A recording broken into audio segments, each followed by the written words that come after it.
இன்றைக்கு சுகாதாரத்துறை மந்திரி, மக்கள் நல்வாழ்வுத்துறை மந்திரி ஒரு செய்தி வெளியிட்டிருக்கார். தமிழ்நாட்டில் கஞ்சா எதுவுமே இல்லையா? தமிழ்நாட்டில் கஞ்சா எதுவுமே இல்லையா? பச்சை பொய், முழு பூசணிக்காய சோற்றுல மறைக்கிறார்.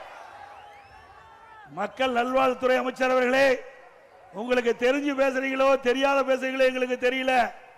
மக்களுக்கு ஒன்னும் தெரியாது நினைக்கிறீங்க. இங்க இருக்கின்ற இளைஞர்கள் அத்தனை பேருக்கு தெரியும். இன்னைக்கு விஞ்ஞான உலகம். நான் பேச பேச லைவ்ல போயிட்டு இருக்குது. நம்முடைய நண்பர் அதை செல்போன்ல பிடித்து அவருடைய நண்பருக்கு பகிர்கிறார்.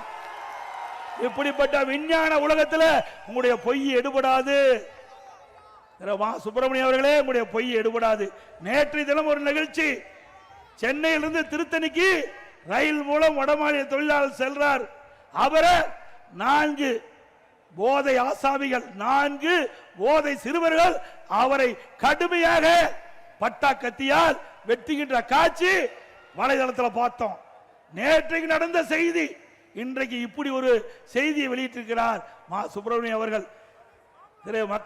மக்கள் நல்வாழ்வுத்துறை அமைச்சருக்கு அவருடைய கவனத்திற்கு கொண்டு வரேன். இதே செய்தியே உங்களுடைய முதலமைச்சர் ஸ்டாலின் அவர்கள் காவல்துறை மானிய கோரிக்கையில 2022ஆம் ஆண்டு நான் என்று கருதுகிறேன். உங்களுடைய கொள்கை விளக்க குறிப்பில் பக்கம் 20ல முதல் பேரால சொல்றீங்க, தமிழகத்தில் பள்ளிக்கு அருகில கல்லூரிக்கு அருகில சுமார் 2348 கஞ்சா விற்பவர்களை கண்டுபிடிக்கப்பட்டது. கைது செஞ்சவங்க 148 பேர். மற்றவங்க எங்க? எல்லாம் திமுக காரன். இப்படி எங்க போய் கஞ்சா விற்பனை தடுக்க முடியும்? நான் கேள்வி கேட்டேன். இந்த கொள்கை விளக்க குறிப்பை முதலமைச்சர் தானே தாக்கல் பண்ணீங்க? ஆமானாரு. இப்ப இதில் இருக்குதெல்லாம் உங்களுடைய செய்தி தானே? அது ஆமானாரு. நான் கேட்ட கேள்வி, நான் கேட்கிறேன், இந்த கேள்விக்கு பதில் சொல்லணும். நான் ஏற்கனவே சொன்ன மாதிரி கேள்வி கேட்டேன், பதிலே இல்லை.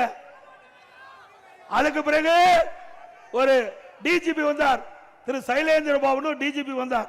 அவர் ஒரு அறிக்கை விட்டார், இந்த கஞ்சாவை ஒழிப்பதற்கு 2.0, 3.0, 4.0 போட்டா ரிட்டர் ஆகி போயிட்டார். உண்மைதானே?